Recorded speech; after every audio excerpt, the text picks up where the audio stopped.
I feel like there's always a point when you can tell when the caffeine has finally kicked in.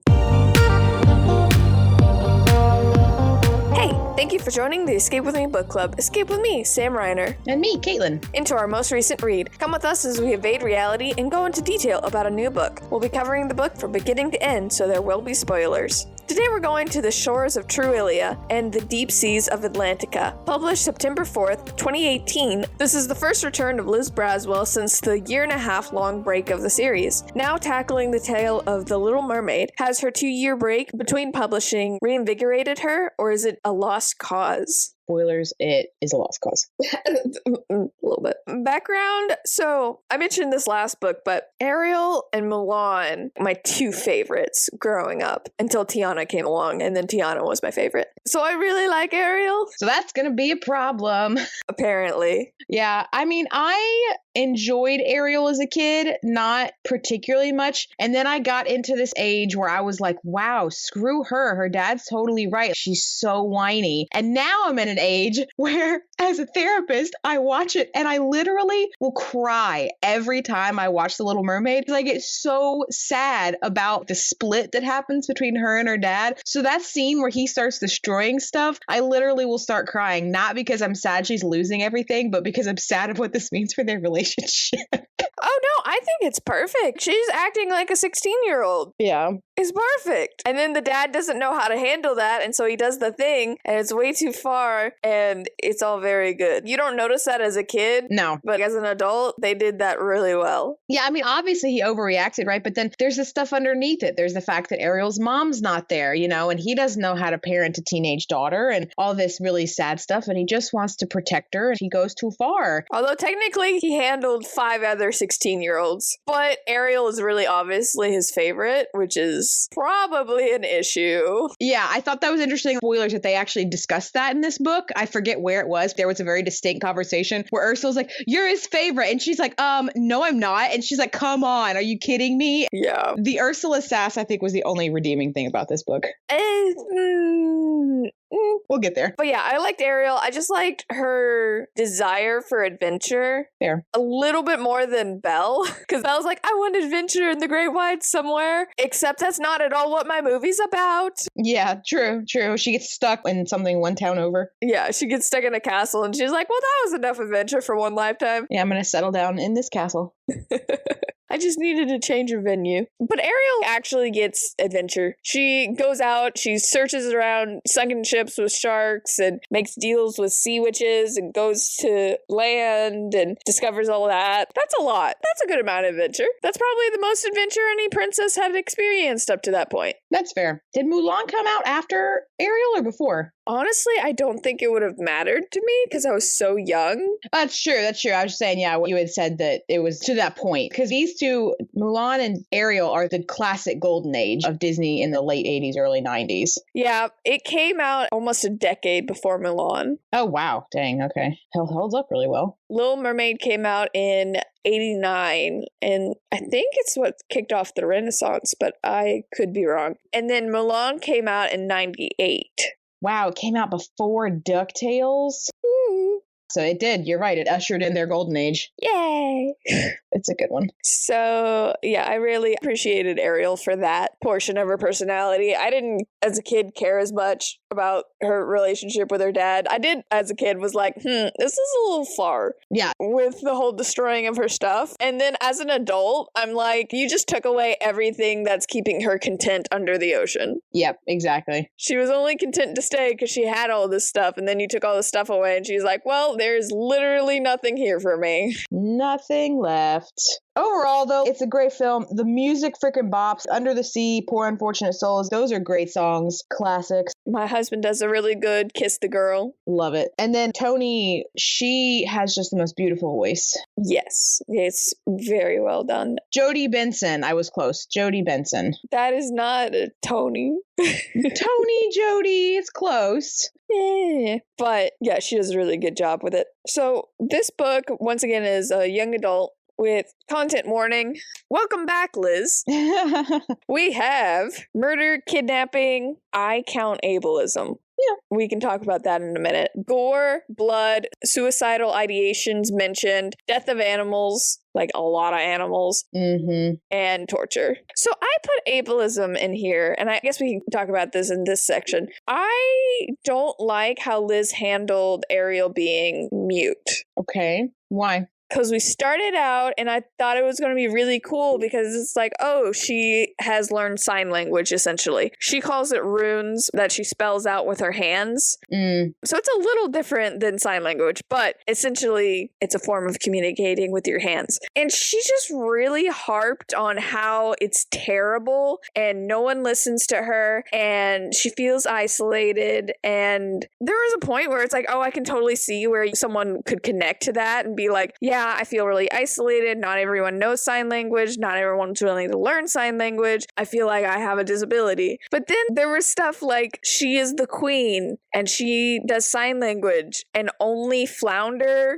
and Sebastian learn it. Yeah, and her sisters. The sisters know it, but they don't use it. Mainly my problem with it, where it's like, okay, I guess you could totally emphasize with that and be like, wow, my extended family also doesn't want to learn this, and only like 3 people I know will learn sign language for me. Everyone else expects me to have a cochlear implant and listen, but I don't like having, It was just little jabs every once in a while where I was like, I feel like you really could have empowered. Yeah. Okay, that's more my thing. I would have preferred Liz empower Ariel with sign language instead of making it such a crutch to be completely resolved by 28% in, where she gets her voice back and then everyone's like, oh my goodness, this is so much better, thank heavens you got your voice back. And it was like Yeah, I agree. I knew from the beginning, I could tell the way she was setting it up, she's gonna get her voice but she's not gonna be able to get Triton kind of thing, because I see it's because this is what comes down to our problems with Liz Braswell. It's her lack of imagination. She could not write a book with a character like this. As soon as possible she gets her voice back. Yeah, right, because she needs that crutch in the story. The concept that you are a queen that speaks runes, make a decree, make people learn. Yeah. I don't know. It was just always from such a negative viewpoint. And as someone who has a couple of different disabilities, it is exhausting when people are like, oh, here are only the bad things. So personally, I view it as ableism. I really wish it was more empowering versus, hey, here's all the things that suck about having to use sign language. Yep. And also the whole everybody over celebrating when she gets her voice back. This could have been handled better. Yeah. Judge a book by its cover. So this is probably my favorite cover so far, mainly because I think it uses color a lot better than some of the other books do. Yeah, I agree. The first one, you got the purple and the gold. And then the next one, you have like green and blue. And then the third one, you have red and blue, I think, actually, in the Beast Eyes. And then a little green for the rose. Yeah. And then Mulan was orange. Yeah. It was all orange with the flower was kind of pinkish, but this one had a lot of color. It had this greenish color and the purple and the shell was yellow and I like it. I like the style. Then you're going to love Mirror Mirror. It's got like 5 different colors. Slowly working our way up. True, but I think I like this color palette better only because the orange they picked, which I like orange a lot, but I'm not a huge fan of the orange that they picked. It's a little bit too yellow for me. I don't know about this color palette personally for Snow White, but I really like this one. Well, and then too, Ursula just cut such an interesting figure. Yeah. I mean, all of them are very obvious, but I think there's even a scene in the movie, right, where she backs up into a shadow and all you can see are her eyes. Yes. So I really like that about the cover. So I will say, I'm going to give Liz a little bit of props here. I was expecting a lot of retelling, like all of her other books. Yeah, versus just picking up in media res. Well, I like how she did it. She retold the story in the opera to be like, hey, this is what happened before. Yeah. But it's really fast and then it's in a way that's interesting and doesn't feel like retelling, even though that's totally what she's doing. Yeah, it was more subtle than here's a recap of everything that's gone on and now here's the story. Yeah, it's more like last time on Dragon Ball Z. Yes. It's not, hey, let me make you watch the episode over again. So good, keep it up. Please stop recapping half the movie. Yep, because obviously we know what happened. Wouldn't be here if we didn't. That's the whole reason we picked up these books. I would be shocked if someone who hadn't seen any of these movies picked up one of these books. Yep. Absolutely shocked. That's probably my only big compliment of her. I don't like how it starts, though. I don't like her prologue chapters, mainly because I get what they were trying to do. I don't know if it was quite accomplished. I still don't hate it, but it was just like, oh, these knights are coming by, and they're like, hey, random villagers, you're ours now. And them being like, what? This is weird. And they're like, nope, you're totally ours now. Yeah. And then some random dude being like, okay. And then they're like, why did you say okay? That's weird. Once the knights left and there's burning in the distance. I really like the ambiance of it, but I think it promises too much for this Ursula. Yeah, it does set that dark tone, like you said, and I think that's what Liz wants us to have, but it is kind of a little bit of a letdown. Yeah. Which, by the way, speaking of dark, Disney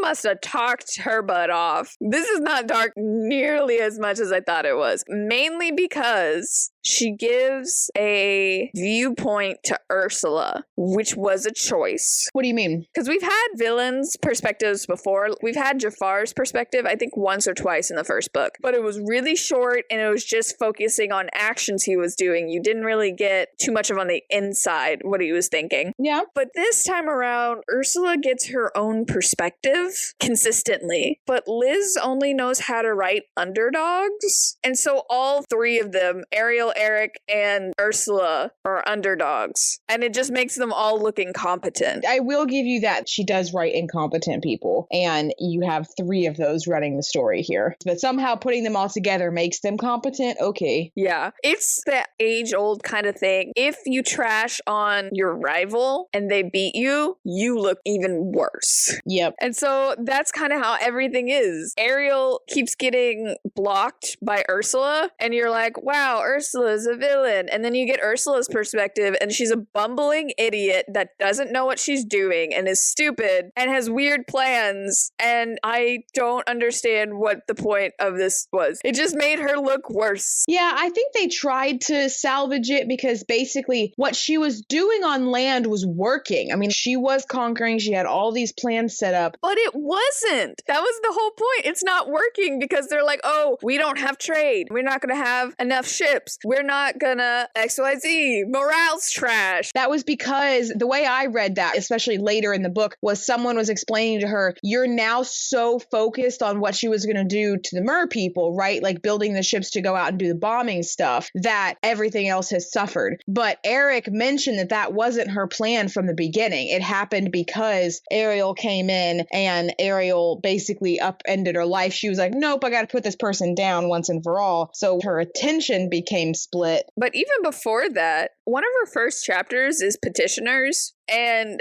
so it's after Ariel got her voice back. So she does know that she's around. You get petitioners and they're like, hey, here's all the bad things that are causing this. And then there's an admiral guy that I think comes to dinner. And he's like, oh, hey, by the way, we can't build what we need to because we can't get the metals we need. And she's like, well, why do you need special metals? And he's like, because we do, and starts explaining metals a little bit, which I think there are leaps to some of her stuff where she makes Ursula incompetent for no reason. And it really bothers me because Ursula is not incompetent.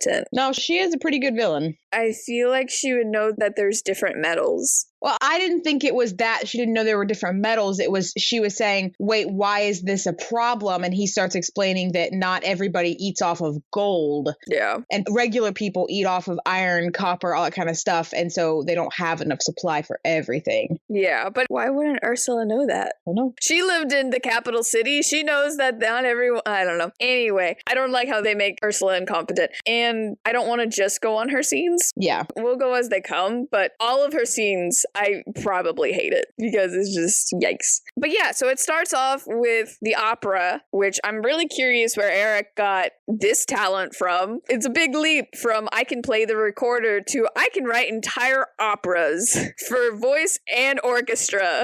I mean, I don't know. I think the other thing that they allude to in it is that once his mind was taken over, she was making him focus on other things, right? So all he did for 5 years basically was do music because that's all her spell was allowing him to do. Because he couldn't go sailing, so his only other hobby was music. Yep. It was just like, oh, okay, well, guess he can do that now. Yeah. And so the opera allowed the seagulls, scuttle and his great grand gull, Jonah. which she loves to say that over and over again. Yeah. She was really proud of that. Yeah. It was funny the first 3 times. But anyway, Scuttle's okay. He's written okay. Yeah, I mean, he's not in there much. They obviously were using Jonah, which, man, you'll see throughout my notes, there was a moment in a turning point when I was like, this seagull is a villain and he's in disguise. He's going to come out and he's going to wreck the whole thing. I was totally wrong, but I was just like, this seagull is sus. So that's the opening. And then you get Ariel, and then you get the whole no one listens to her sign language stuff. And beside the fact that she's a queen and could totally make a decree that they all need to learn this, but anyway. We have the other plot point of she is queen now because all of the sisters were like, well, you lost dad, so this is your punishment. Now you have to be queen. Yeah. I don't like how she did the sisters. She did the sisters dirty. Because she's like, oh, all they ever want to do is go out and party and blah, blah, blah, blah, blah. And I'm like, excuse me, who was actually showing up to rehearsals? Not Ariel. The sisters are showing up and doing the work. Yep. And all of them have the same personality because heaven forbid they have different personalities because they all have different personalities in canon. One of them's actually very shy. Yeah, I think they get into it a little bit more later. They start talking about a single sister, the oldest, Adina. Yeah, she just focuses on the oldest. Yeah. But yeah, no, I have a lot of issues with this.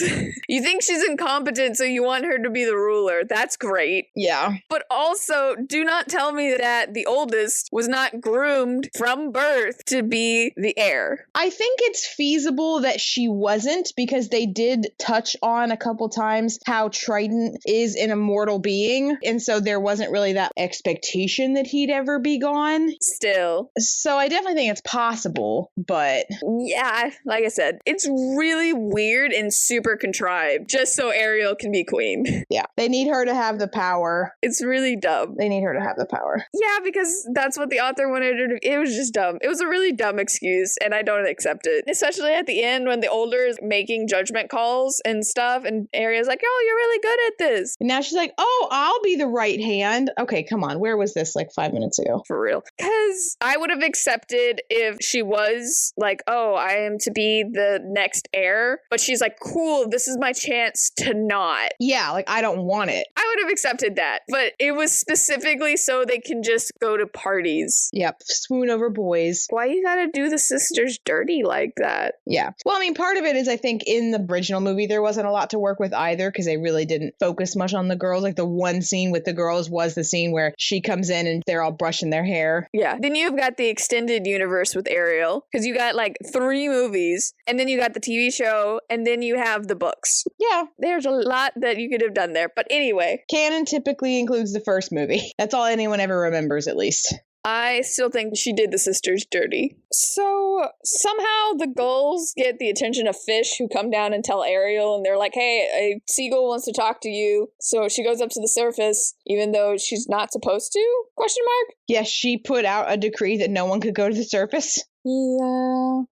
I see how seriously she's taking her own decrees. But anyway, so she gets to the surface. Jonah's like, hey, we saw this opera and Triton might also possibly be alive because we were spying on her and she was talking like she was talking to him. So Ariel's like, oh my gosh, that's crazy. We need to go get him. And she decides that she has to go alone, but she's going to tell Sebastian anyway, which is good. But not really because she just told Sebastian so he could tell everybody. It was like, oh, yikes. Yeah, well, I mean, she even recognized that, right? When Flounder was like, you have to tell Sebastian, she's like, if I tell Sebastian, everyone will know. And he's like, it's the responsible thing to do. And then Sebastian's like, well, at least tell your sisters. Yeah. Also, Jonah gets called banal because Jonah was like, I hoped you would return. And then Ariel gets upset. I don't understand. Yeah, I didn't quite get that. Something lost in translation. I don't think she was lacking in originality as to be obvious and boring, which is what banal means. I will give Liz this. She has either really good vocabulary vocabulary or a really good thesaurus. Uh-huh. I don't know. She is just really rude in the beginning. And maybe it's like, oh, she's unhappy because of stuff, but she's rude to Sebastian. She's rude to her sisters. She's rude to Jonah. And it just never comes up again. She gets her voice back and she's fine. Okay. Yeah, like you said, it speaks to that issue of,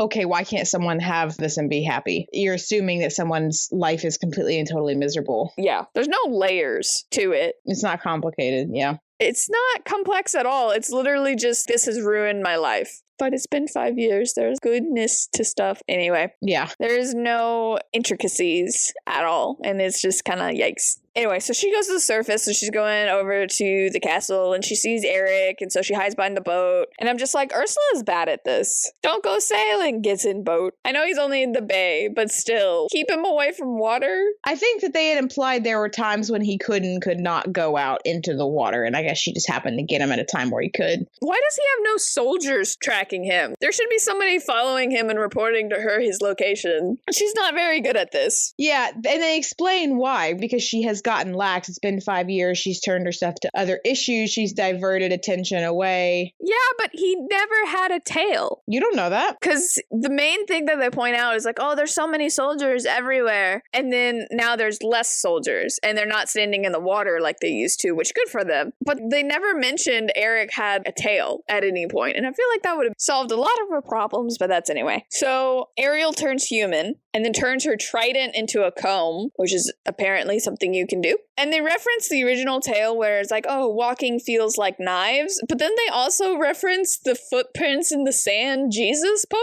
Yeah. That was random. I guess I didn't catch that part. I'd have to go back and look specifically what it was, the line, but it was very strongly hinting towards the whole footprints as though someone's with me. Anyway, it was a very specific footprints in the sand moment. I was like, that's weird. Okay. I've also never read the original, so I'm not sure what that was referencing. Oh, okay. Brief summary on that. Two things of footprints because you're walking with Jesus, and then there's an area where there's only one footprint, and the person's like, why did you abandon me? And he's like, I didn't abandon you. That's where I was carrying you. No, I'm talking about the original tale, right? The original Little Mermaid where you said the knife. Oh. I know the footprints in the sand poem. I mean, I didn't read the original origin of the story. Yeah, so when she becomes human, every single step is like walking on knives. She is in absolute misery the entire time she's human. Yikes. Yeah, it's grim. It's not a grim fairy tale, but it is grim. Is Little Mermaid the Hans Christian Andersen? Yep. Yeah, that's what I thought. So she sneaks into the castle because there's less guards, which is nice. There is a little discrepancy where she's mad at her sisters for not ruling because she thinks it's lazy, but when Eric's like, I don't want to rule, she finds it very attractive.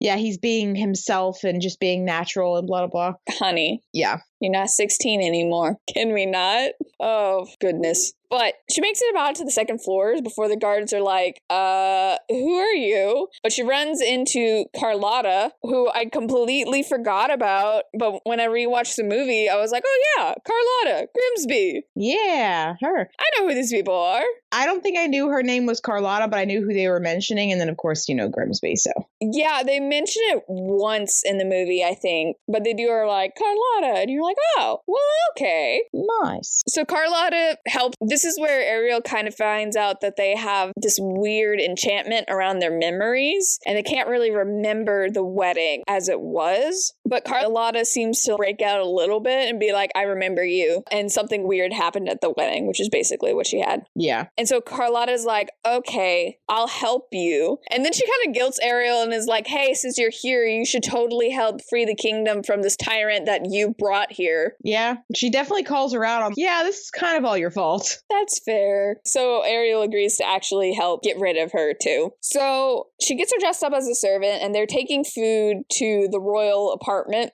which Eric has a room and Princess Vanessa, which is who Ursula is disguised as, have their own rooms. And Ariel's really happy about that. Yeah. Which I want to point out for the time period, that's pretty accurate, mainly because servants, you don't need both of those people in there. But that doesn't mean that they're not sleeping together. Yeah. She was very naive in that moment. Yeah, she was like, oh, good, they're not together. And it's like, which I'm glad they clarified nothing ever happened because that'd be R-word-y. Yeah. Not even E, just straight up. Yeah, just straight up. The fact that he's under a spell. That is not a consenting adult. Don't they justify it away? She's like, oh yeah, he's not my type. Yeah. She's like, I'm not attracted to him. Yeah, which, fair.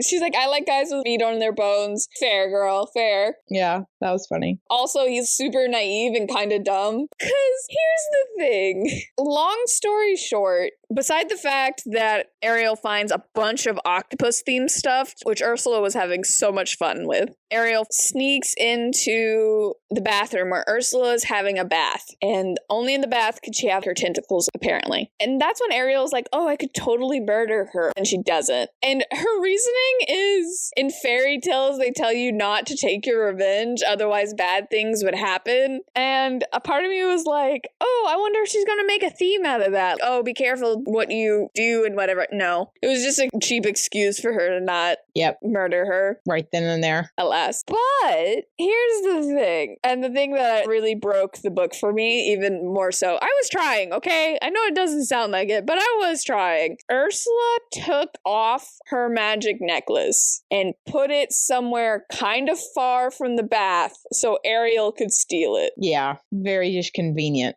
And this is where I lost everything. Anyway, Ariel takes it back. She's in this little cove area and she smashes it and she gets her voice back. And there are so many plot holes from this one thing. Why did Ursula take it off? She wore it underwater. Yeah. Why did she have it so far away where she couldn't see it at all times? This is literally your magic thing. How did Ariel get out of there without anybody being like, but that's beside the point. Because it's so much hassle getting in there and everyone was like, oh, cool, it's just a servant running off because she's crying or something. I don't know. It was weird. She was like, oh yeah, the guards totally didn't bother her on the way out. Yeah. Even though she was running like a mad person, like somebody who stole something. When they're all on guard for spies, that was the whole point of something that was made earlier in the book, was that everybody's thinking everyone's a spy now. Oh my gosh. So they totally just let her go. And then I had to rewatch the movie because I was like, isn't the shell what turned her into Vanessa? Shouldn't she not be Vanessa anymore? And no, I can say in canon, the necklace gave her Ariel's voice, but she did mix a potion to make her Vanessa. Yeah. So it is different. And apparently, if you cast magic in the water, it'll... Okay, here's the thing. The magic system. Yeah. If you cast a spell underwater using water magic, I guess, I don't even know. She doesn't name it. And then go on land, it totally counts. But you can't do water magic on land. Yeah, that didn't make any sense to me. What? Then why does the trident work on land? And yes, the whole, the tide, whatever, which the tide was a stupid excuse. That was such a fluff answer of, let's totally just pad out the pages here. Anyway, she has to go back underwater twice because of the stupid tide thing. Yeah, because I'm losing my power. That's the thing, because she's really mad. She's like, Dad could have totally turned me into a human, whatever. And then she's like, well, gotta go back underwater because the trident's losing its power. Yep. Makes it seem like you couldn't, my girl. Yeah, a lot of double standards. You didn't keep your system straight. No. And so I will give it, okay, fine, she mixes a potion, she doesn't turn back into Vanessa, because I was like, did we not just solve all your problems? Yeah. Nope, it just takes away the voice. But it does release the memory thing. So somehow she used her shell, which you do see in the movie when Eric's eyes kind of go gold or whatever. Yeah. And forget Ariel and whatever. So it is shell related, but the way she writes it, it's both an immediate and a gradual thing. Because it goes to Eric and he's like, I remember things. And then later on, he's still trying to parse stuff out. Yeah. And I have questions about that. Yeah, it's... So that's number 4 for me with this shell. Number 5 is that Eric is an idiot. Yes. He gets his memory back. He remembers he's married to a sea witch. He doesn't quite understand the extent of it, but he knows she's doing something with war and they have enemies now and blah, blah, blah. And he's like, well, anyway, back to rehearsing my orchestra because they're the ones who need me right now. Yeah, I have to keep up this pretense so she doesn't know anything's wrong. Which I was fine with afterwards, but I did not appreciate he was in the middle of conducting the rehearsal, gets his memory back, and he's like, oh my gosh, all these terrible things. Well, anyway, back to rehearsal because the orchestra is who really needs me right now. And I'm just like, you suck at this. You're a really bad ruler. Please don't. What do you mean? I think rehearsal could wait. No, the most important. Hence why he's not an actual ruler yet. He should never be. Spoilers, not spoilers, jumping to the end. I prefer Eric joining her than her joining Eric. Yeah, that's a better idea. That's a fun idea, especially in this book, because you should not rule. And he's like, my older sister would totally do this. Even though Eric points out that they have a really nasty patriarchy, but you're going to tell me a queen's going to rule? Yeah. I don't think so. Anyway, keep your consistency. We'll get to that scene later. But yeah, that's my 5 qualms with this one scene with the shell smashing. Yeah. Like you said, the continuity of it is just not good. It's not good. Why did she take it off? That's my big thing, is why did she take it off at all? She had no reason to. Nope. She was wearing it underwater. You can put shells in water. Plot convenience. That's all it is. A lot of these books are based around plot convenience. It's dumb. So now that she has her own voice back, that's going to be for the rest of the book. Yep. Is she has issues with pretending she has a cold because her voice is really deep now. Yeah, I thought that was funny. It's funny, but I don't think anyone's buying it, honey. No. You went from this chirpy musical voice to this really deep, kind of husky voice, which I do appreciate that the author keeps intact how much she loves herself. Oh, yeah. Confidence goals. Ah, yes, I'm back. Hi, beautiful. Finally, I much prefer my own voice. Yeah. I much prefer my tentacles. And it's like, yeah, I can get behind that. Yeah. But I think it also doesn't help. First of all, I watched the movie again. Nice. But I also been playing Dreamlight Valley. Mm. And Ursula's in there. Yep.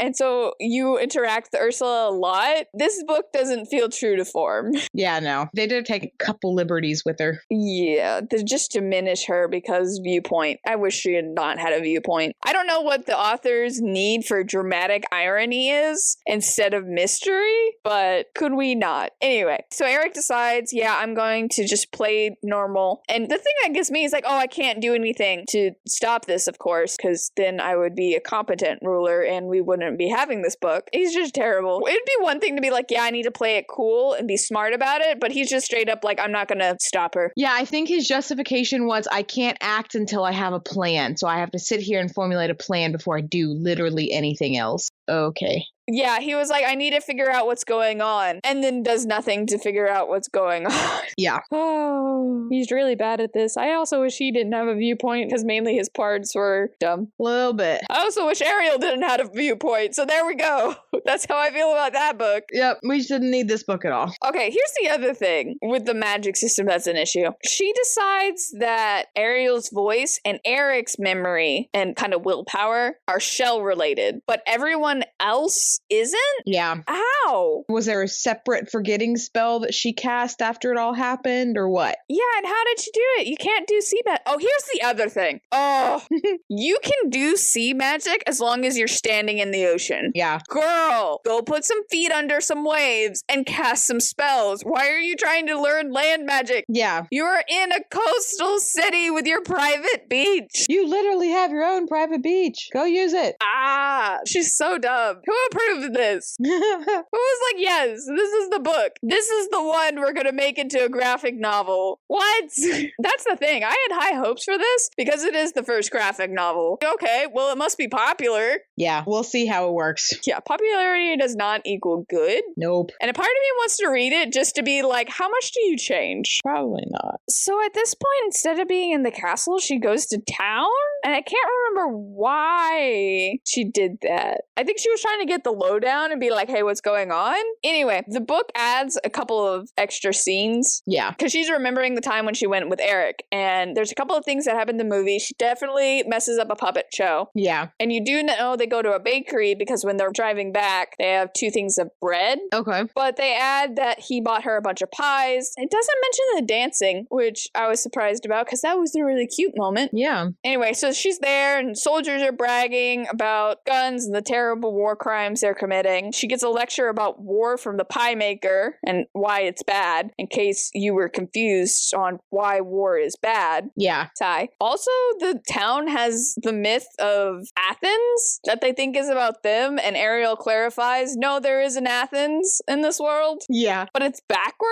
She does a lot of correcting. Yeah, it's weird. They're like, oh, there's a fountain in the middle of town, and there was a contest between Athena and Poseidon, and Athena gave the olive tree, and Poseidon gave the fountain with ocean water, and everyone was like, oh, we picked Poseidon. But it doesn't change the name of the town? Yeah, doesn't make sense. That was the whole point of the tale, is they were competing over the town. That's why Athens is called Athens, is because they picked the olive tree for Athena. Yep. So it became Athens.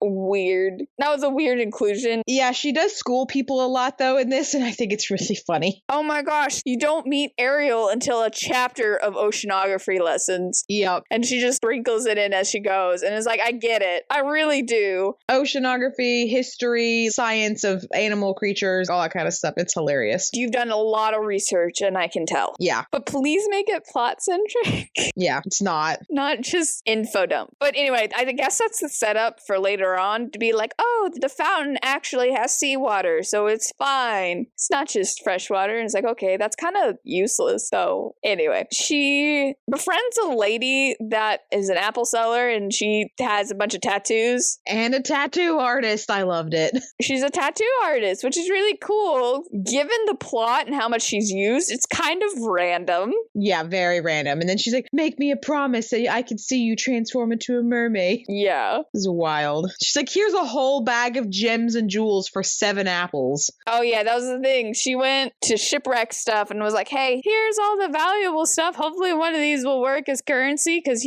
mermaid. I'm obviously not from around here. I do love that Carlotta is like, what the heck are you wearing? And Ariel's like, isn't this fine? And she's like, girl, you smell disgusting. Yeah, you literally look like you came from water. That is a waterlogged, ocean encrusted, gross thing you have on. Like, no, my shoes have barnacle addition. She's like, no, straight up, your shoes are just barnacles. That's not right. No. Oh, interesting. I'm reading my notes. And so, like I said, Vanessa's learning land magic, but apparently Flotsam and Jetsam have some magic. Why didn't they use that in the final confrontation? I just have a feeling it's not actually very powerful. I guess. I don't remember what their magic was. It apparently happened for a little bit. I think it was a little bit more like prestidigitation kind of stuff. But yeah, so with the voice thing, she's like, okay, I need a new voice. So I need another dumb girl to give me her voice. She decides this random fisherman that's petitioning her and being like, hey, we need another deck, which would have worked in her favor if she had another deck. But she's like, no, I don't want to do it. And then he mentions his daughter, who's kind of young and beautiful and has a pretty voice. And so she's like, okay, that's the one I pick. And I'm like, Ursula?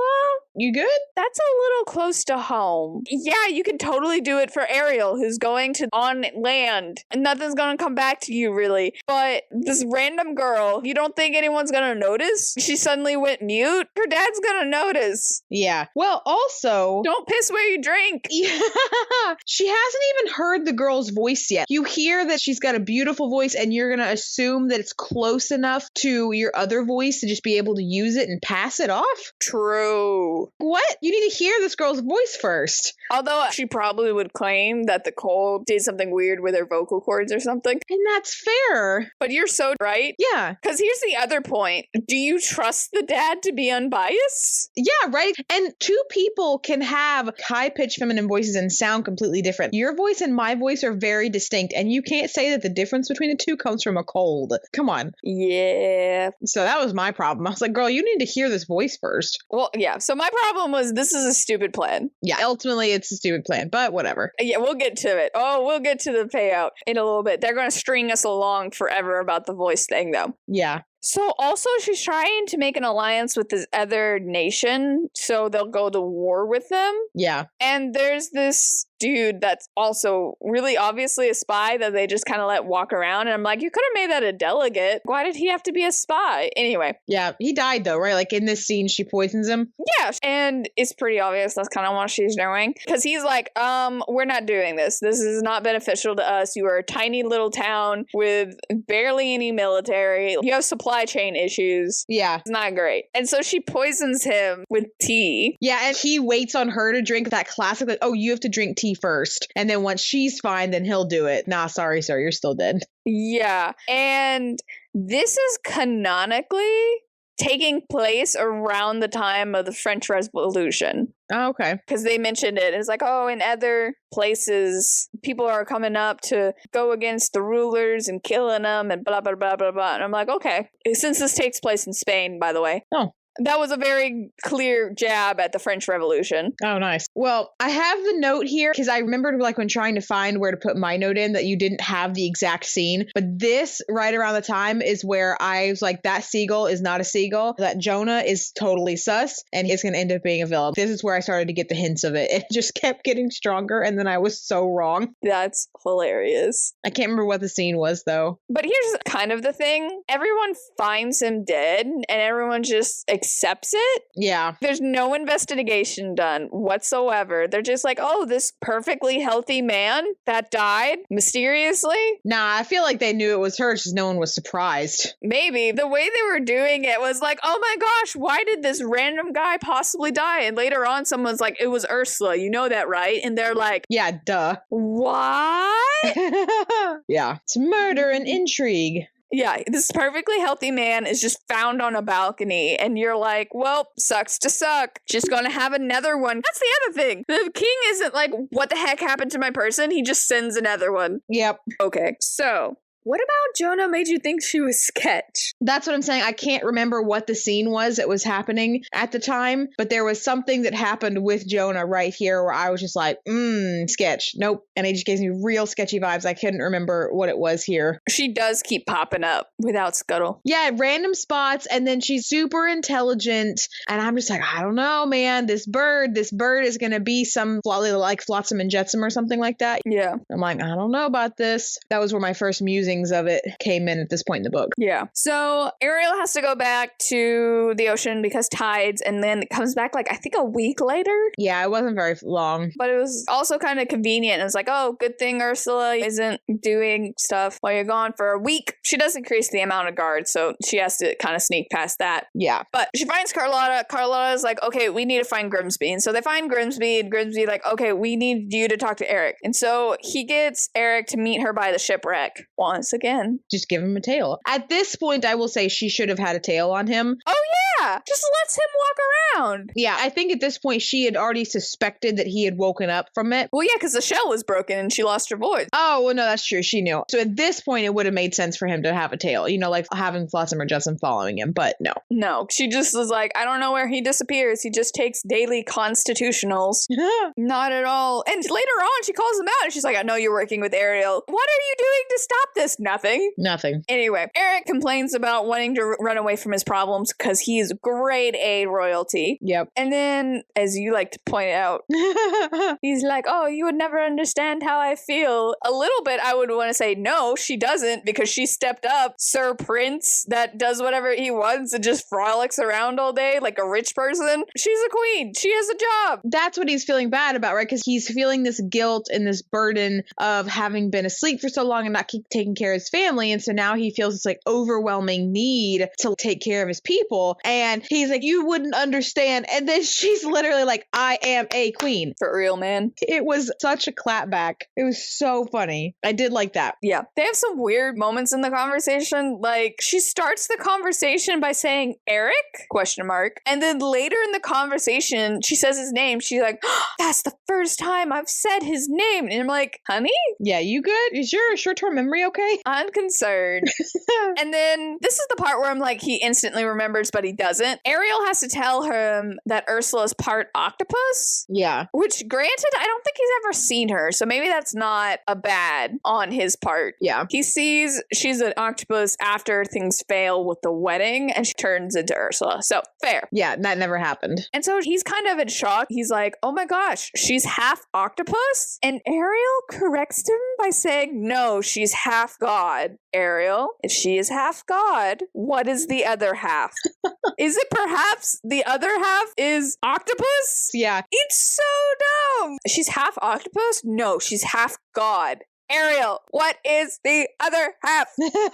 He was correct. Why are you mad? So funny. Stop being petulant. Why are you like this? And then she goes into this whole oceanography lesson again. Yep. Because of course she does. And once again, Ariel needs to get back to the sea. Yep. And bye. Peace. So Eric's like, okay, I'm going to try to finally be useful and search for your dad in the castle while you're gone. Yep. So Eric goes back to the castle and he walks by people, and for the first time he's like, wow, I don't know who the heck all these people are. Yeah, he's like, who the heck is here? Yeah, and so he sees a footman that he doesn't know, and he's like, man, I used to always remember the name of every servant. And so to fix his qualm of not knowing who this random footman is, he decides to A, talk to him and ask his name, or B, completely ignore him and keep going. Yep. I don't understand why she made him such a head in the sand person. Yep. Can't take responsibility, just gonna plug my ears and la la la la la la la till it goes away. Yep, because she tries to give that information to humanize him and be like, oh, look at him. He was such a good guy, but then he does literally nothing to bring himself back to who he was. Nope, just head in sand. This is the point where Eric learns about that one dude dying. Yeah. And I was like, oh, obviously he's on a balcony. Clearly Ursula's trying to frame Ariel, because otherwise it would have been really easy for her to get rid of the body. No. Yeah, I don't know why you think that was her trying to frame Ariel. I don't know how that would have happened. Well, because she was like, oh, clearly the spy got in and killed that person. And so everyone could be like, oh, she murdered him. And then maybe some drama with Eric being like, I don't believe it. There's no way. But could she have? Oh, yeah, no, that's totally not where they went. No. And I'm like, Ursula, why didn't you just get rid of the body? Why did you leave it on a balcony so everyone can find it? I'm confused. Yeah. That's a great way to get yourself caught. You're not good at your job. What is this? Turn him into, I don't know, something. Go stand in the ocean and make him something. Yeah, make him one of your little people. Make him like a dead polyp. She could have done that. She could have made him a polyp. Let's go walk on the beach together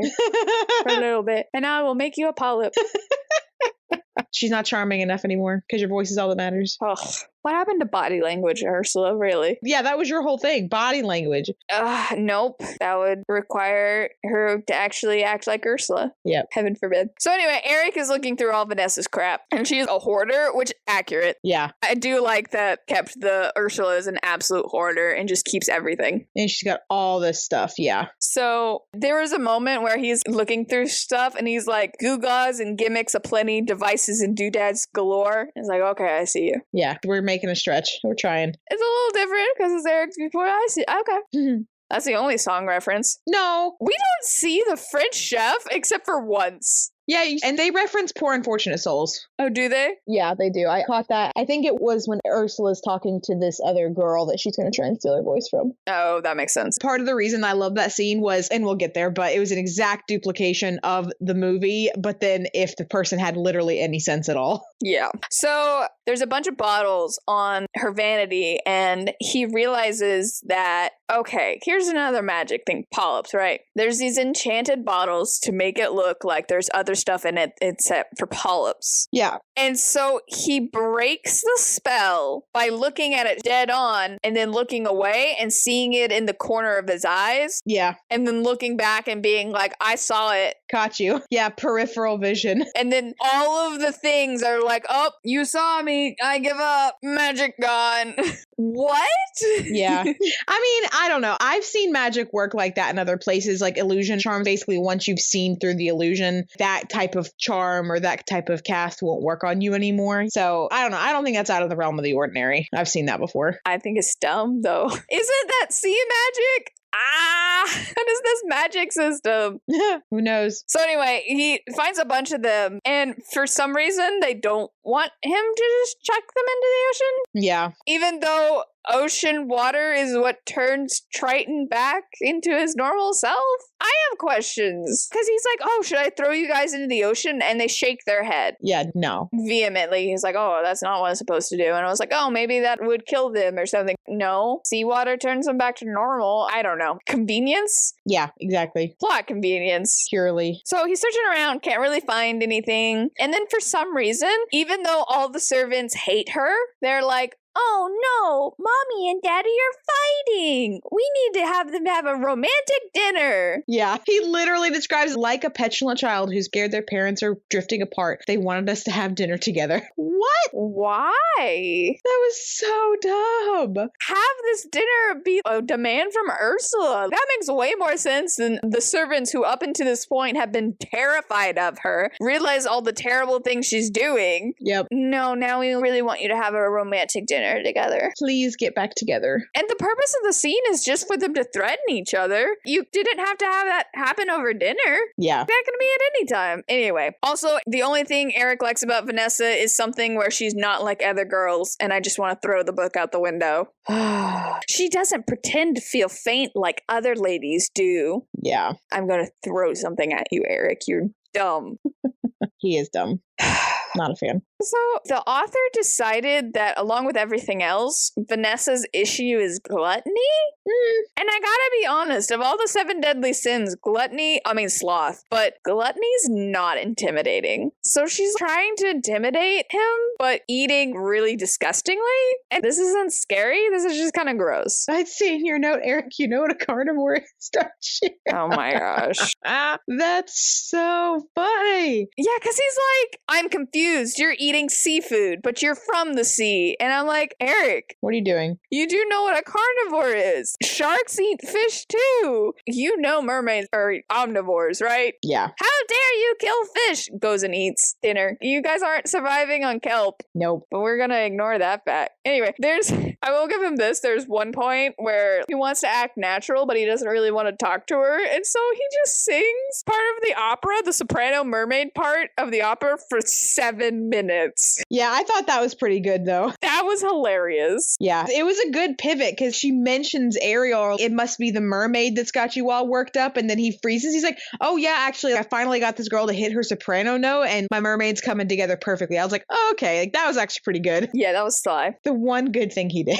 But yeah, so Eric's like, oh my gosh, you're eating seafood, what? And so instead of pointing out the obvious, like me being like, you know what a carnivore is, Vanessa gives an environmental speech. Yeah, a little bit. Which is out of place considering all the stuff that she does. I don't know why she cares that much, you know? Yeah. She gives this whole environmental speech about you're the ones polluting the oceans and da-da-da-da-da-da-da. Well, I think she's turning it back on him. Yeah, but she's also the one that's about to overfish the population. Yeah, her point is humans are the one who did this industrial sprawl, basically, and will literally do whatever they can to kill and eat anything they see. And then she's like, you ever heard of this specific shark? No, it's because it's extinct.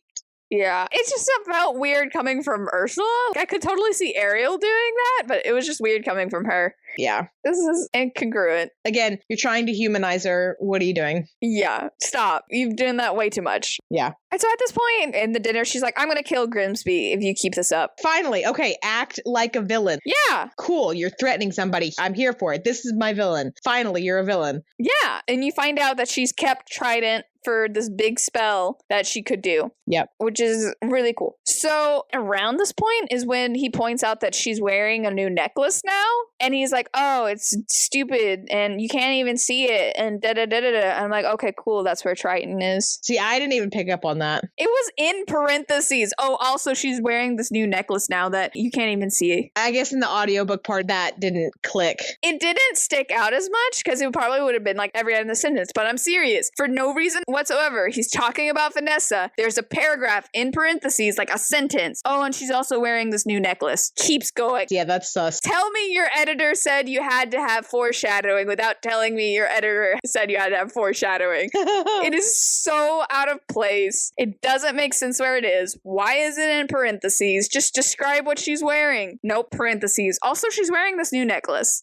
Weird. Interesting. So yeah, to the surprise of no one who has a single brain cell. That's where Triton is. Thanks, book, for definitely spoiling that. So, like you said, she tries to steal this Fisher girl's voice, and she uses the exact same speech she gave Ariel, which I do appreciate. You can tell she has her sales pitch. Also, once again, a reference to the original story where walking felt like knives. Mm-hmm. So she makes this pitch, and she's like, oh, blah, blah, blah, blah, blah, and does all this stuff, and it's supposed to work. And then Julia's just like, this seems weird. I'm gonna go. And she just leaves. And Ursula's just down to voice. I just can't. That scene got me so much. Like I said, it's the exact same attempt at what happened in the movie, except it's somebody who has sense. And I love how they played it up on the Christian values. Like, oh, these stupid humans and their deities and their things and their confusion that things are evil and blah, blah, blah. And this woman's like, do you want my soul? And she's like, no, just your voice. And she's like, what am I getting out of this that you literally couldn't do for me for free already? You're saying saying you'll invite me to the thing. You're saying you'll do all this other stuff for me. Why then do I need? And then the fact that she just walks away and Ursula trips and falls in the mud. I was literally laughing listening to the entire scene. Which is not at all what I wanted to experience in a villain moment, you know? That was a choice. Yeah. That's the point where I'm like, Liz can only write underdogs. No, that's fair. She's making Ursula an underdog. Like, are we supposed to root for her? Be sad for her? I'm confused what you want me to feel right now, other than, wow, she's incompetent. The fact that Ariel hasn't defeated her yet just shows how incompetent she is. And even more so with Eric. Everyone looks bad. So anyway, because of the threat to Grimsby, Eric starts lying to Grimsby and not involving him and acting like he's keeping it out of it, even though Grimsby was the one who set up the meeting. And there was a scene of him talking to Carlotta like, oh, we are helping in the search. So it's a little late, Eric. I will say the scene with Grimsby and Carlotta, even as a kid, I always shipped those two together. The whole thing of have you ever seen Downton Abbey? No, I haven't seen it, but I know a lot about it. Okay, so I have always, for some reason, shipped the whole butler head maid pairing. And that happens low-key in Downton Abbey and everything. And there's always this tension. So when there was this point in the thing, right, where they're having tea together, but he can't shut the door because he's super traditional and blah, blah, blah. And she's just like, we've literally been working together for 15 years. Like, what are you talking about? And I loved that scene between the two of them so much. Yeah, it is a cute scene where they're working together. But here's the thing that gets me. Eric is like, oh, you can't get involved and help search, but I'm going to keep searching. I'm like, the threat is about you searching. You do know that, right? Yeah. You're still putting him in harm's way by searching yourself, whether or not you're lying to him. Eric, you're not thinking things through. Go take a nap. Yeah. She didn't say that if he helps you, it's if you make any moves, you're done. Yeah, he's dumb. He's not good at this. But Grimsby's the one who figures out that Vanessa is attempting to ship something, Triton, to Iberia, which is the country that they're trying to befriend, and gives Eric a note about the shipping instructions. So when Ariel comes back, Eric tells her about this, and so Ariel's like, oh, obviously I need to try to steal the package. And so they decide with the route, it parks in the market at noon, and she's gonna go and get it. And at this point, her sea powers are nuked because she came back and the tides weren't right. I don't even know. So this was the one time where I was like, ooh, Ursula, get it. Because she goes in and she's trying to steal it, but actually Vanessa was the one in the carriage this whole time. And I was like, ooh, yeah, trap, let's go. That's my villain, like you said. Yeah, except she gets out and just talks to her and then leaves. Yep. What? You're not gonna try to attack her or try to kidnap her or literally anything? She literally gets out of the cabin like, haha, I have foiled the plot again. Anyway, bye. You suck and you should stop doing things and your mama dresses you funny. Bye. Yep. What? Very strange. The thing is here, the only way Ariel could have known about the shipment is from Eric. Yeah, because it was fake information she fed him. Yeah, so why is Grimsby not threatened at this point or kidnapped? Yeah. Why are you bad at this? And actually, it's the other one. Coletta is the one who ends up being chained up in a basement in the final thing. What the heck happened? Yeah. And this is where it's like, wow. Disney was like, you cannot go dark, Liz. Yeah, you gotta keep it together, girl. Because these scenes are just so not scary. And I'm like, this is your villain moment. You're talking about murdering the entire population of the city to create new magic. You're just gonna talk to Ariel? Yep. And leave in a carriage that's too small and uncomfortable. It's not the move. You think it is. And this is the other thing. In her speech, she points out that she likes how wasteful humans are with the ocean. And I'm just like, make up your mind. Yeah, come on. But yeah, this is the part where she's like, oh, I'm gonna bomb Atlantica whether Ariel's there or not, which I want to point out. Beware the person who has nothing to lose. She still has the Triton. Yep. Girl, you're not thinking. This is not the girl who had plots upon plots upon plots. Anyway. Once again, Ariel goes back to Atlantica. Again. And Eric keeps searching. Yep. And we just keep doing the same thing over and over. And Carlotta calls Eric out and is like, you need to tell people what Vanessa is. She is a monster, a sea witch. She's dangerous, and keeping her like this is bad. Yep. You know, like a responsible ruler to immediately be like, I was bewitched by this woman. Prison. Treason. Nope. Nothing. Not at all. This is also the part where Carlotta's like, or maybe he himself was like, oh, that one dude would died, but probably by Vanessa's hand. And he's like, but I don't know how she could have done it without magic. Poison.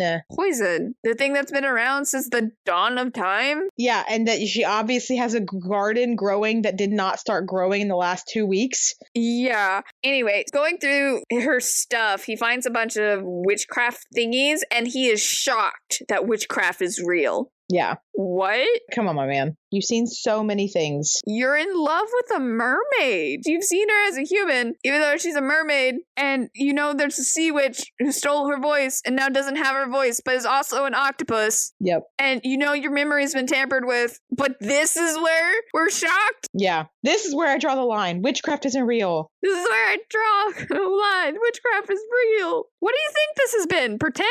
Yeah. Anyway, so while Ariel is back where she is, her oldest sister, Atinia, is like, hey, if you get dad back, you could totally go with Eric. And this is the part where I'm just like, even though Atinia is the only one that they actually focus on giving lines, Atinia also doesn't have a personality. She's literally just there to be like, hey, you're a ruler, remember that. Yeah. But also maybe go date Eric. Yep. And bring me apples. Bring me apples. Yeah, they were so good. I'm a horse. That's the 3 things she talks about. Yep. And then at the end, she's like, oh, I could also maybe be your right-hand man and rule because, you know, I'm the oldest. Yeah. Okay. Where was that 5 years ago? I honestly don't know. Atinia doesn't have a personality. And that's the thing. Last book where it's like Shang had his own thing. She had his own thing. All of them were different and well-rounded and had their own viewpoints and goals and dreams and hopes and fears. Atinia is just there for Ariel to talk to. Apparently. So anyway, Ursula screws up again with the Admiral, and the Admiral for the Navy quits. Yeah, it's like, I'm done. Wow, you're really good at this, Ursula. I'm so glad you're the villain. And then, okay, we're here. We're here. With the magic system. Eric finally tries to snap back, and Ursula is threatening him because that's all she does. She doesn't follow through, just threatens. But Eric points out that she doesn't really own the princess title without him, which is a very good point, because if she was married, I don't know how the Spanish one specifically, I'm following the British royalty, they're not king and queen, it's queen and king consort, or king and queen consort. And then if the actual ruler dies, it goes on to the heir, not to their spouse. Yeah. And so that's his point. He's like, hey, if you kill me, my older sister's gonna take over. It's not gonna go to you. Yep. And then he uses contract law to thwart her? He makes the point, he was like, oh, wait a second. What's something that all of these gods have in common is they love contracts and they love to hold to contracts. And he's basically like, I know this one thing and I'm going to go with this one thing that I know and hope that it works. And he's like, we're married and that you signed a contract because marriage certificate. Yeah. And so now you can't hurt me? Yep. It's the rule that any contract is now a magic contract, because that is absolutely what happens in the movie. Triton tries to hit her with the Triton, and she just pulls out the contract, and it's just like, contract! And it just absorbs the Triton, and she's like, ha ha ha! Yeah. I love that. I'm all for contract law magic. Yeah. But why does the marriage certificate mean she can't hurt him? Well, I think it's the implications of it, right? Because again, everything she wants to do rests on the fact that she has power as a princess. So if she hurts him, kills him, does anything to destroy the marriage, then all of that power goes away. Yeah, but he specifically says, because Ursula points out she signed as Vanessa and not herself, and Eric's like, well, ha, that doesn't work. You still are contracted to me through marriage and you can't harm me. And he specifically has the line, you have magic, we have lawyers. Yeah, I thought that was hilarious. What? He gave her a gotcha moment, right? Because he was implying that she did not read the terms and conditions of their marriage and of the full marriage contract, right? Because he points out these very specific things, like the whole patriarchy thing. Technically, if what's mine is yours, then it's vice versa. So that means I have possession of everything and I have control over everything. So you can't actually do what you're doing. And he's just trying to use this logic that the idea of the sea gods, right, uses against her, which, okay, it's a super weak argument. She doesn't have to go along with it, I think, if she didn't want to, but he just kind of caught her off guard. It's just weird. It's a weird scene. It's like this Deus Ex Machina. Oh crap, I need a reason that Ursula doesn't just murder Eric. Yep. That would have been so easy to do. That's beside the point. So she's just like, Deus Ex Machina, you have magic, we have lawyers. Contracts. But I love that line. Also, our kingdom is really backwards and the patriarchy is actually super disgusting and I will wield it against you. And it's just, yeah, yikes. That was a weird scene, and I can't get over you have magic, we have lawyers. Are lawyers sorcerers now? Yes, 100%. Even Ariel has magic, but lawyers, it would be able to stand up to her? Terms and conditions, man. You signed a contract. It was very Deus Ex Machina. Yeah. And then never really comes up again. No, not at all. It was literally crap. I need a reason for her not to murder Eric. Yep, it was. Contracts?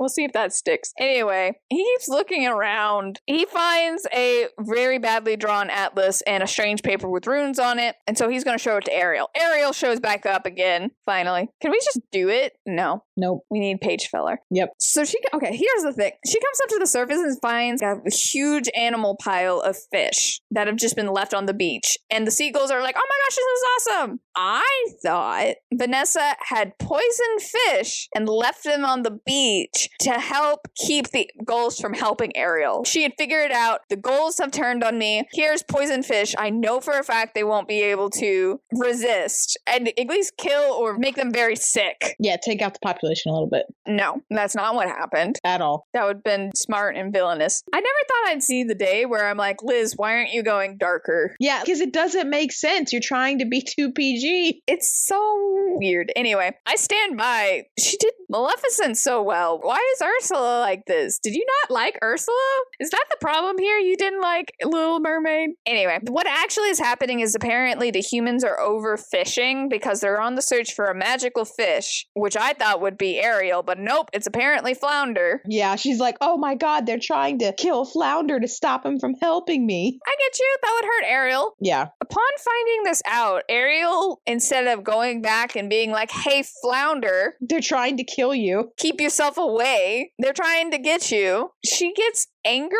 and conjures a storm to try to destroy the entire city because she keeps being like, oh, I could totally just destroy the entire city, but you know, the humans. And so she's about to do that. And I'm like, I get an emotional outburst, but you're not going to warn anyone? Yeah. You're not going to get Eric out? Or your friends? Or, like I said, at least go tell Flounder, hey, you basically have a wanted poster out on you, boy. Stay away. No, she forms this huge storm that can take out the entire city. But before she could really do any damage, beside destroy the boats that have been being created, she calms down. Yep. But that's where I want to point out, who's the underdog? Ursula? Yeah. Because Ariel has the power to create giant tsunamis that destroy 3 warships. Yep. And could have taken out the entire city. Yep. But how in the world could she stand up to Ursula? Oh, no. Yeah. And this is where I thought the seagull was really sus, because I think in this scene, meets Ariel at the surface and he's just flipping out about these fish. And I thought he was going to like lead her to it, or exactly what he said, like they're poisoned or whatever. And he's getting all the others in a fury. Yeah. And that he had like somehow killed all these fish. And so I was like, oh my gosh, this innocent little seagull is going to be the baby G. That would have been creative. No, I was wrong. So anyway, after her temper tantrum, because I get it, but what you just did that did not... I mean, it helped because it destroyed the warships, but I wish she had done it with the forethought of, I need to destroy the ships so they can't keep doing this. Well, they hadn't even done anything yet. Those warships hadn't even left to go anywhere. It was just collateral damage that ended up being important. Actually, you make a good point. If it hadn't been, hey, I'm trying to find Flounder, if they were just overfishing, would she have gotten mad? No, I don't think so. I think it was just the fact that it was Flounder. Wow. We got 2 grade A royalties. Yeah. So Eric and her finally meet up. Atlantica, Ariel realizes Ursula is actually targeting Atlantica by the map, which that scene would have been more impactful if we didn't have Ursula's point of view. Once again, dramatic irony of just trying to wait until the main characters catch up with what the villain's doing. Yeah. That's why the whole reveal of her being in the carriage worked, is because her point of view was like, oh, I'm totally going to send this to this one place. And so you're like, okay, this is totally going to happen. And then it's way more impactful when it's like, oh, nope, actually, it's a trap. Yep. If you had known that was going to happen, it wouldn't have been impactful. You would just be looking at your wristwatch waiting for everyone else to catch up, which is what happens here. Yep. Where you're like, yeah, I know she's going for Atlantica. Thanks for finally catching up. So, okay. I always appreciate when this happens. She's like, oh, the scroll with the runes, that's really dark. She's like, oh, it's dark runes. It's bad. It's dark magic. That's why she needs Triton. Once again, dramatic irony. We've known that for a while. But I do like that she's like, oh, it's dark magic and it's written on dead human skin. Yeah, she's like, take this back. I don't like holding dried out human skin. And Eric's like, what? So they're trying to create a plot where they're like, okay, we need to unmask Vanessa, but we need to do it super publicly. And so they decided to put on the opera in the market and basically everyone be there. And then they're going to unmask her by pushing her into the fountain. I have questions. Anyway, the entire time though, Vanessa is like, oh, I'm going to be doing something when the opera time comes around. Not subtle at all. Yeah, it's so good you're doing the opera for no reason at all. I'm so glad so many people are going to be there. Yeah, what are you doing? Eric, she's really clearly going to use this against you. Anyway, so Ariel is actually the one that comes in with a plan. It's basically like, oh, make her give a speech and then push her into the fountain. Sebastian is snuck out of the sea and is actually not necessary in this scene, so I'm going to completely skip over him. Yeah, he's there. Cool. So Vanessa is giving a speech before the opera and reveals that she got 2 more ships and they're currently out on the way to destroy Atlantica at that very moment. She tells all the humans that mermaids are real and she's going to go kill them. Why? Maybe they would like the idea of mermaids. Haha, mermaids exist and I will destroy all of them. Anyway, enjoy this play about a lovely mermaid. Yep. What? Yeah. Anyway, so this is the part where you realize she did not warn him at all. Flotsam and Jetsam found Flounder. They have him in a chest. They show him off, and Vanessa's like, oh, my attendants win. So they get the money, and then people are mad. And like, yeah, duh, people are mad. Yeah, of course. Rigged. I mean, I know she introduced, oh, we have Flounder, to be like, Ariel, you should totally show yourself. But the way she did it was dumb. Yeah, it was so start and stop, very mechanical. It was very, I'm gonna totally get these people mad at me as much as possible. But yeah, instead of killing Flounder straight out, she just puts him in the fountain so he can go sit over there in salt water and be fine. Yeah. So at this point, Eric tries to push him. Flotsam and Jetsam stops him. They have a skirmish. Joan and Scuttle help fight, but Eric can't get past them because he's incompetent. So Barit, who is this little servant girl that has been popping up every once in a while and helping, she's very shy and she's the personal servant of Vanessa. Yeah. But you've been getting little hints that she's totally for taking Vanessa down. At this point, she lets Max off the leash and he knocks Vanessa into the fountain in all the confusion. Yeah. So she kind of reveals herself, but then she also reveals that she had Triton on her necklace. Like you said, big surprise. Okay. Woo! Not at all weird, this random parentheses sentence. I can't get past that. Like, you couldn't have worked it more naturally into the story. You just kind of went back on your third draft and just inserted, and they were like, okay, fine, whatever. Yep. So Eric tries to get the guards to attack Ursula, but Ursula threatens back, and so they're kind of split. At this point, you shouldn't be, but that's beside the point. Yeah. And then she also reveals that's when Carlotta got strung up in the basement, like you said. What? You threatened Grimsby, but Carlotta's the one strung up. Anyway, after a very long speech, and no one does anything because monologue? You gotta respect the monologue. Yeah. She decides to do black magic. And the spell is basically she needs to sacrifice something with the blood of a god. And she's going to fuse the 2 worlds, sea world and land world, and create a new magical thing for herself. I'm not completely clear on the ideas. I think it came from the Titans is the reference because it was before the gods. And before the gods was the Titans. But she needs a lot of souls. Yeah. So she's going to use the souls of everybody there. It's in progress. It is happening. And Ariel surrenders. Yep. And then Ursula stops. Why? Why? She had no reason to stop. Yeah, Ariel's there, but you're going to take her out in a second anyway. Yep. So Ariel somehow talks her out of it? I don't know. Gives her the Triton, promising herself and Triton as her prisoners, and apparently that's all she ever wanted. Except that's totally not all she ever wanted, but beside the point. Ariel goes to pretend to say goodbye to Flounder, but actually puts her hand in the seawater to throw magic at Ursula. Ursula! Yep. Walk around with a saltwater bowl. Come on. You need a jar of dirt. You need to Jack Sparrow this crap. So Eric fights the two henchmen and semi-successfully gets one, but he gets choked out by Ursula because he's useless. Yeah. Ariel grabs her father, on the other hand, and at this point, classic Liz.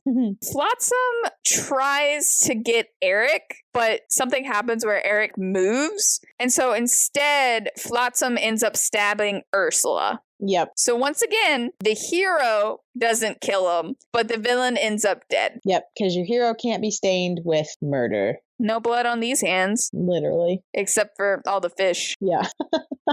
Whatever. Ariel ends up saving Eric because he's underwater in the fountain because she fell into the fountain when she got murdered, and apparently she still got really good grasp. I think he was under her or something. Anyway, how deep is the fountain? I was about to say, is this like a well? And if it is a well, how big is this well? That's obscene. It made it seem like it pumps salt water into it. It's just not this reservoir. I don't know. It's apparently a very deep well because Ursula is ginormous. She's about the size of Triton. Yeah. But she is fully immersed in drowning Eric. And so Ariel saves him and everything is right in the world. And Ariel brings Triton back. But as a human? That was weird. I had questions. Does he not have clothes now? Yeah, I think that's a very valid question. Is this man full on naked right now? Because I don't know. Because that's what happened to Ariel when she was turned human. Yup. Something that she didn't think about it, but the rest of us are. I have questions. Anyway, so she introduces them to all the main characters and gives back Triton the thingy, and they head for the ocean, and Eric sends Jonah to stop the ships from bombing Atlantica. Were you still mad at Jonah at this point? Was she still on your radar? No, I knew. Once she and Scuttle started fighting, I'm like, oh, okay, he's fine. Okay, get this though. They tie Flotsam and Jetsam as eels together and throw them into the ocean. And they're like, either they're gonna die of starvation or something's gonna eat them. Yeah, that was a little rough. Well, so much for keeping your hands clean.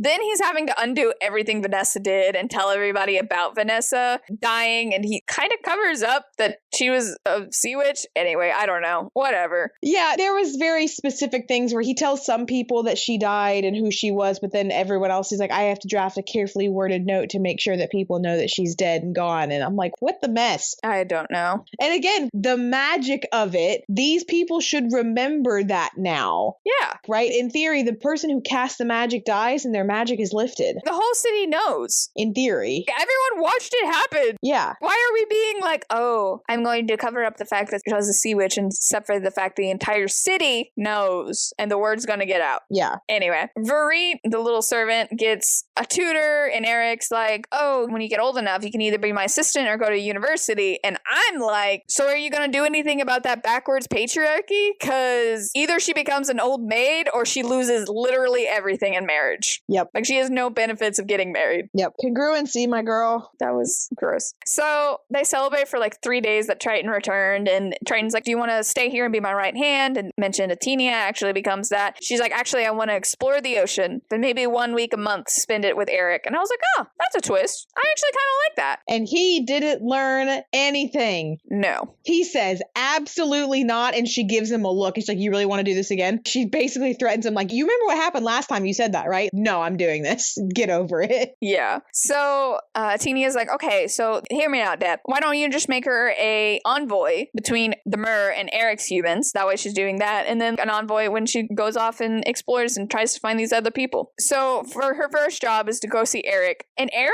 is kind of totally for just becoming a Mer. Yeah, he was like, so what's happening? He's mentioned that several times. My older sister can just take over. She would love to. Which, once again, patriarchy? I have questions. Yeah, it doesn't make sense. So he's like, yeah, this totally works. I'll just become a Mer. Which, honestly, I feel like matches his personality better. Well, in this book, because the movie, he was much more princely. Yeah. And apparently, he even got a tattoo of her name and runes, thanks to the tattoo artist and Sebastian. That was kind of weird, but also like a nod. And I'm like, okay, fine. I could deal with the tatted up Eric. okay, still really random. Yeah. And then she's really happy because she saw 2 mermaids transform. She saw Ariel and Triton. Yeah, that was hilarious. I saw 2. So it kind of ends with Varit being like, oh, I am now friends with Jonah, and I have this really strong connection with Ariel, despite barely interacting with her, and I don't think she's talked to her once. But, you know, as children are wont to do with these random people in their lives. And then Ariel leaves her a shell that has a mermaid song in it, and so she can listen to that whenever, which is really nice. Yeah. Speaking of music, I didn't write this down. It's decided that Ariel loves to sing, but not for other people and not for a stage fright reason. That was a choice. Yeah, that's fair. But she's like, yeah, I'll totally sing a song when my father gets back. And that's what they do. And they have a feast and all the greatness and blah, blah, blah, blah, blah. That's it. Yeah. General thoughts. So it's interesting. We had Liz naming the chapters instead of giving them the numbers, and then Elizabeth Lim numbering them. And then we came back to no chapter numbers, but instead it was the viewpoint.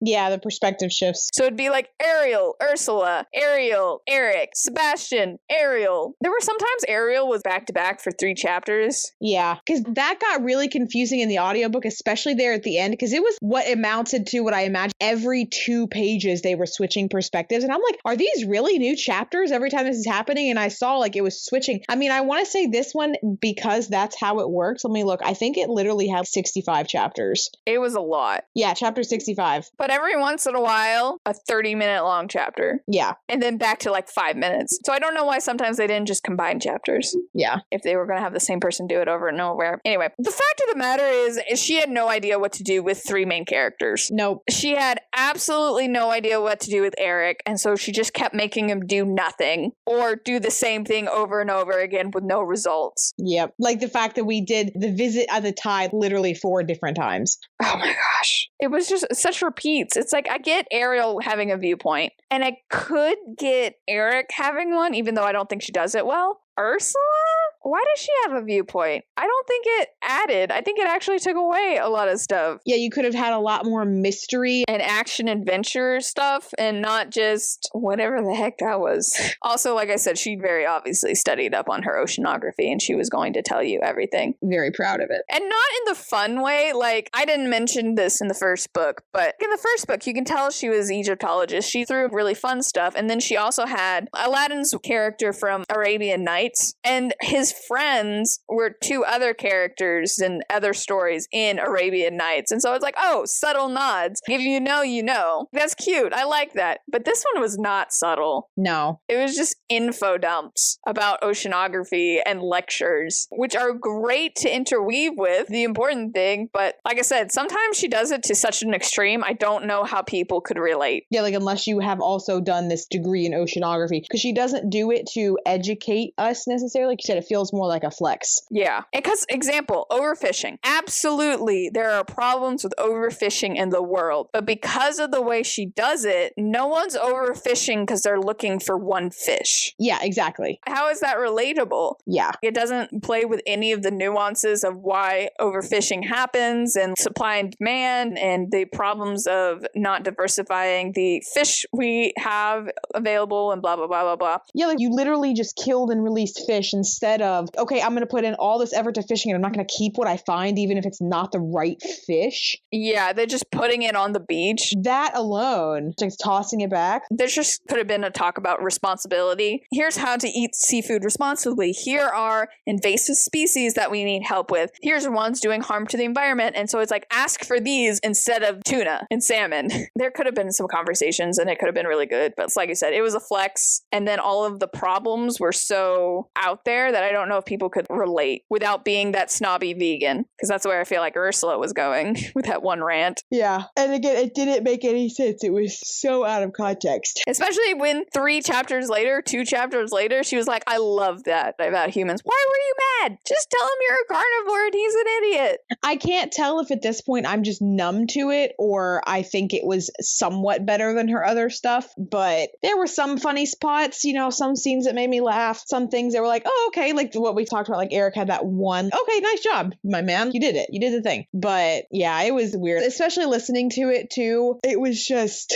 I like the person who does the reading. She does a pretty decent job, and she did a great job with Mulan. And I think that's the proof, is that I could tell I liked her better just reading in Mulan because she was reading something that was better. Fair, alas. Yep. But yeah, this is, as you said in the very beginning, this is a lost cause. I just might hate Liz Braswell's writing. Yeah. We're at that point. Yeah, and I've never read anything else by her, because I know you said she wrote that Chloe trilogy or series or whatever that used to be on TV. Yeah. So I'm not really sure. It could just be, like you said, that getting into a contract with something like this and having to turn out this much material without having a lot of time to think about it, without having a lot of time to do edits and plot reviews and all this kind of stuff, because there really were, like you said, just the consistency of the patriarchy, just the consistency of the magic.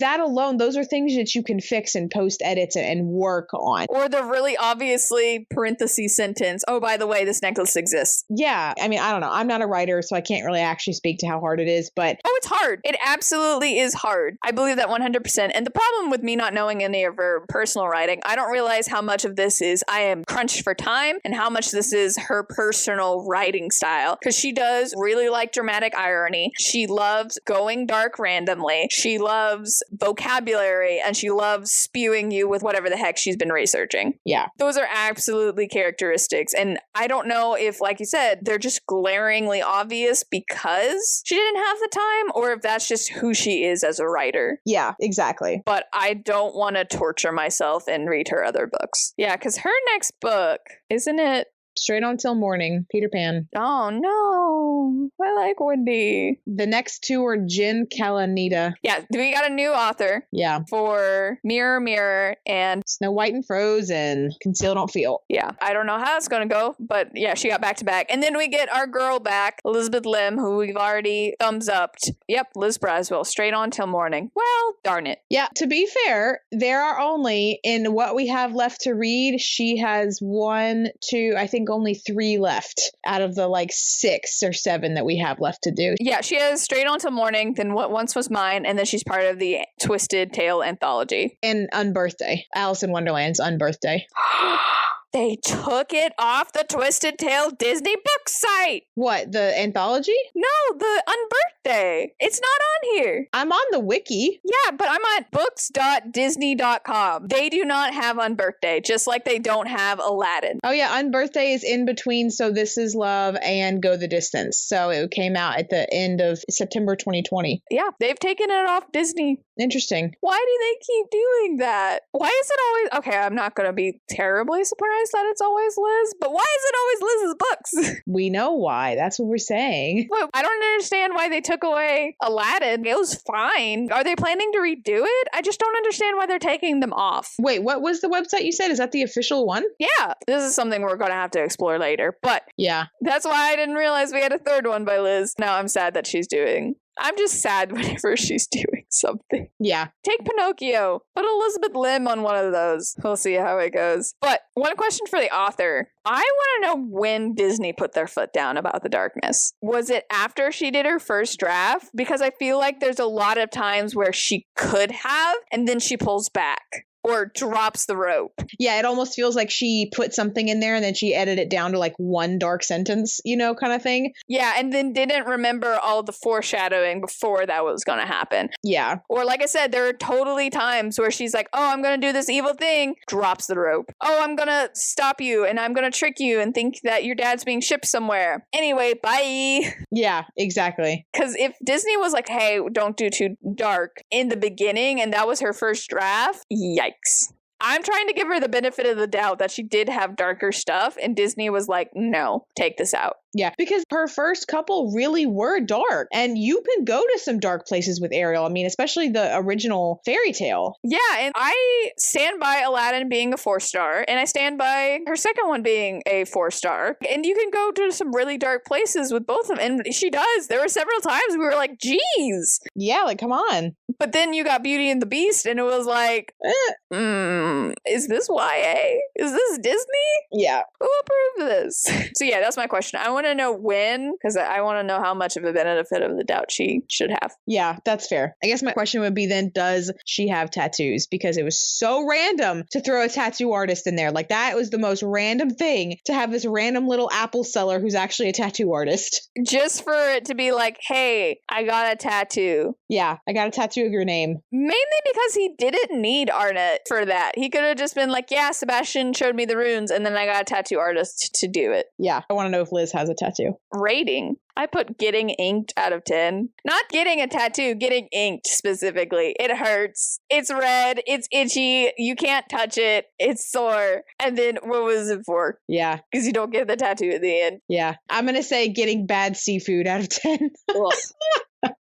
Because I love seafood. I love raw fish. Love it. It has become some of my favorite. But bad seafood is just bad seafood. And there's nothing you can do about it. Yeah. It just sits there in your gut for a while and you hope it goes away and you don't die. Yeah. And then you can't eat it again for a while. And then you cannot. So I'm glad we have a 2-book break from her. Would you read it again? No. But I might check out the graphic novel if it's free. Yeah, I think that's fair. Just to see how much they change. Well, and just to get the visual of some of this, I would be interested to see the graphic novel. Favorite in the series so far? Still Mulan. Pretty hardcore Mulan. Yep. We're about to see what this new author brings, so hopefully that will be fun and nice. I am excited because she's my girl. Snow White's my girl. So I'm nervous. Fingers crossed. Fingers crossed. But have you read this book? If you could be half of a sea creature, what would you choose? Do you have any book recommendations for us? Tell us all about it in the comments below. If you liked the video, hit like, and if you're enjoying yourself, hit subscribe for more. Thank you for exploring part of your world with us. I'm Sam Reiner. And I'm Caitlin. And we hope to see you and a friend here next time. Escape With Me Book Club is a Lunar Skulk production. Check us out on TikTok or Instagram to keep up to date with us. Lunar_SKULK.